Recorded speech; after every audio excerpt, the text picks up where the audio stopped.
What's good, everybody? Welcome back to the channel. Your boy is finally home, and I gotta tell you, it's a feeling that just feels so good. You know, there's a saying out there, you may have heard it, but there really is no place like home. And I just couldn't be more happy that I'm back. And what's the first thing we do when we get home? We gotta watch One Friday Fights, 1:15. Now, while most of the world was probably still asleep, I am still on UK time. Thank goodness, because I was able to wake up in time and watch this card. And you know what, family? We're going to go over this thing together, and I have a twist on this video, something new that we're going to try. So let's get going straight into the card. Let's start with Gabrielle Moran versus Lua Elisa Manuel, a chicks fight. And I say that with all respect. I really didn't care for this fight. Gabrielle Moran did win the fight via decision.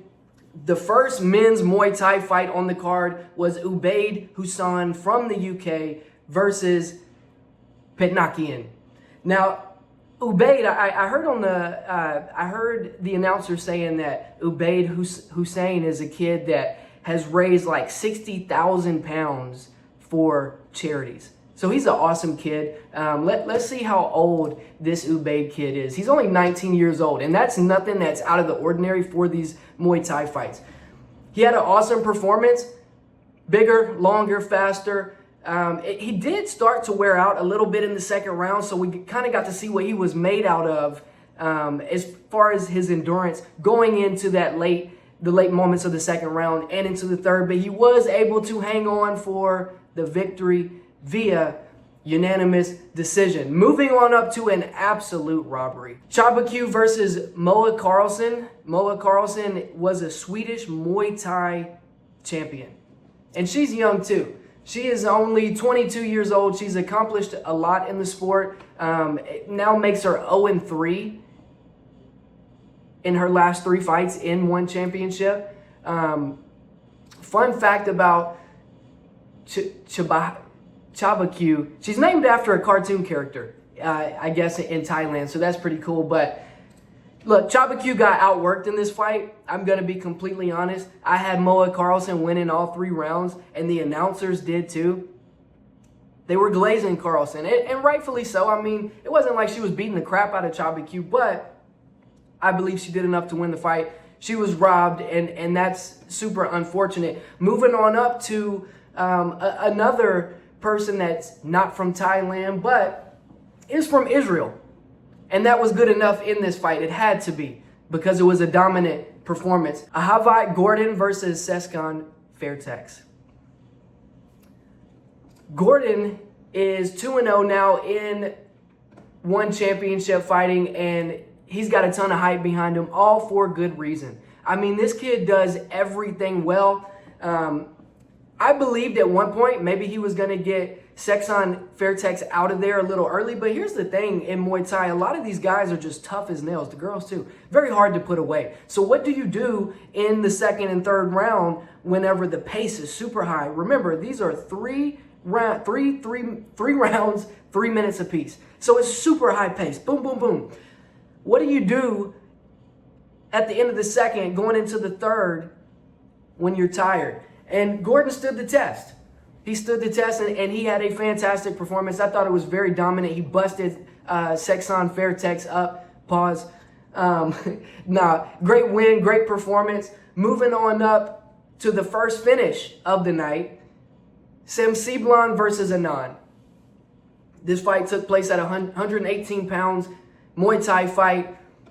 And Anand was able to win pretty dominantly the first round. Moving into the second round, Anand gets Semsiblan up against the ropes, starts pouring it on, and gets a sneaky uppercut right up against the ropes and puts him out. Great win from Anand. Anand is only 24 years old. Semsiblan is also 24. So, yeah, great win. Both guys were making their debut in one championship. You know, I gotta say, these Friday fights, they are like, from what I can gather, and maybe if you know more, put it down in the comments, but from what I can gather, these things it's kind of like a big contender series. And there's not a certain amount of fights that you win to get a contract in one championship, to get the $100,000 and become part of the roster. some of these people have 6, 7 fight win streaks and like they're still not there yet. So I don't know what you have to do. I guess just win in devastating fashion a bunch of times. I'm not sure. If you know more, let me know. I'm kind of newer to the one championship, especially the Friday fight setting. But I am very curious to see. And for a few weeks, I kind of thought to myself, man, maybe I just stop with the one championship. You got to wake up early. You're already busy with the UFC stuff. You're trying to build the channel. I find myself such a fan of combat sports that as I see the YouTube notification come on this morning, I couldn't help it. So here we are. Moving up the card, Chat Pichit versus Kun Suk. Not much to be discussed here. Very high-paced fight. I believe this fight was a rematch. Chat Pichit was able to beat Kun Suk yet again. So, like I said, not much to be said there. They're not going to make my highlights list for this card. But this next fight, however, was absolutely the fight of the morning. Mei Sung Kum versus Pete Sung Won. Guys, be patient with me on this. These names are difficult. Mei Sung Kum was a bit shorter. Let's look at his height. So he's 5'4", 24 years old. He looked like he was a little bit older. Pete Sangwan, 5'6", 22 years old. But there looked like an even bigger height disparity than that.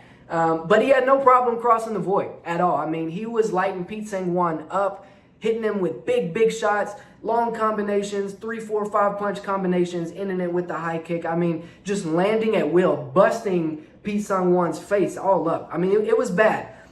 And then in the second round, Mei Sung Kum started to wear out a little bit. I mean, Muay Thai is like I mentioned earlier, is very high paced. Boom, boom, boom. But even the best are going to get tired, especially when you're pouring it on the way that he was.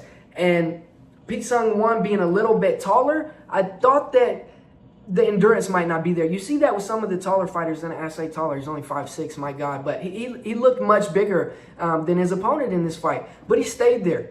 He was not easy to be put away. And he started to pick up a little bit of momentum in that second round and into the third round. You could have him winning that third round, I think. But Mei Sung Kum did hang on to win the fight. I believe this may have been one of the $350,000 bot winners. I'm not totally sure what. We'll have to go back and look at that. Moving up on the card to the co-main event, Alexei Balko, the Russian, versus Gingzalek. Gingzalek, for those who don't know, like they were building him up to be like the next Rod Tang. And he went on a little bit of a skid. Let's look at his record. Okay, so since coming into one championship, he fought on one Friday Fight 6 back in February of 23, lost that one, won his second fight, and then lost the following 3 fights. He hasn't fought since November of 2024. He moved to a new gym. But the problem is he's fighting a very skilled Russian. Let's look at his record here. So he's now lost his last 3. So he's 2-5 in 3-5 in one championship. And again, guys, I don't know what these fighters need to do to get their contract, but it seems like they keep fighters around even if they do have losing skids, particularly with this Muay Thai thing, just because there's so many fights, you're bound to lose some. But yeah, so the Russian was on a nice little skid, but Gingzalek, this guy was built up to be something really special. And he showed why tonight. I think the time off switching camps really helped him out a lot. He lands a beautiful head kick to open up the fight. Sets Balko down on his ass.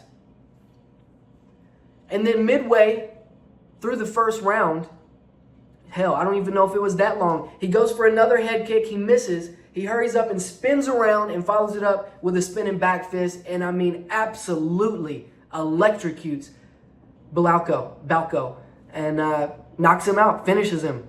He did win $350,000 bot. So very interesting. He was just better than this dude everywhere, right? Balko came out like a little bit more. It seemed like he's calculated. In these Muay Thai fights, yes, you have to be calculated, but you got to be busy. Very, very busy. And I just wonder if maybe he wouldn't do better in kickboxing. I don't know. Just a thought. Moving up to the main event, this was a rematch. These guys have fought like 3 times, I believe. This was going to be their 4th time. This was the first time under the One Championship banner, if I'm not mistaken. Rambong versus Suriyanlek. Suriyanlek did win 2 of those 3 fights prior to this meeting. And going into the fight, I noticed how small both of these guys were. I mean, Suriyanlek is 5'2", and Rambong is also 5'2". Looked like Rambong might have been a little bit taller in there, but it's kind of besides the point. Both guys from Thailand. Suriyanlek has been awarded 8 different performance bonuses, which I believe is $350,000 baht in One Championship Friday fights, which is about $10,000 USD, at least from the research I've done. So, not bad. You know, he's earned almost $100,000 off performance bonuses alone. So going into this fight, highly anticipated rematch, and Suriyanlek off the gate is throwing heat. He's throwing a lot harder. I mean, he's throwing so hard that on some of the punches that are missing, he's falling down just because he's putting everything into it and losing balance. But in the second round, he caught him. He caught Rambong and he put him out. He put him to sleep and won for the 9th time, $350,000 baht. Now, moving into this next segment, we're going to make it really quick. This is going to be something new, and I'm sure you guys will enjoy it. Welcome to the first ever segment of Like, Marry, Love. I award these different categories to the fighters that, quite frankly, I like, love, or would just marry their performance. It was beautiful, it was perfect, what have you. I'm going to be looking at my computer screen at the image. I'm going to have it up right here somewhere. So let's start with like. The Hussein fight. This was the young kid from the UK, the one that's been getting the charity donations going. He was really tough, and he came out looking really good. And what impressed me the most is that through the 2nd and 3rd rounds, he hung in there through the fatigue, did what needed to be done as his opponent started to gain a second life. Also, we have Mae Sang Kum. This was the guy that I was talking about that was much shorter than his opponent, but was able to throw devastating shots, right? I mean, he looked incredible in the fight, and every single punch had very, very bad intention. Moving down to Love. Anand scored a 2nd round knockout, beautiful uppercut while he had his opponent up against the ropes. What's not to love about that? And then Suriyanlek. This was the guy from the main event that was rematching an opponent for like the 4th or 5th time, and he was able to find a knockout. He brings his daughter into the ring with him as he's getting his hand raised, getting his 9th ever performance bonus. Now, if you see in the top left-hand corner, I have Ahavat Gordon, the guy from Israel. He had an awesome performance. I think if this kid continues on the trajectory that he is on, he could definitely be someone that could earn the $100,000 entry into the roster of One Championship. All right, guys, we have come to the conclusion of that segment and the conclusion of this video. If you are a mixed martial arts fan, feel free to subscribe to the channel, like the video. I'm going to be pumping out a lot of stuff for UFC and One Championship moving forward in the future.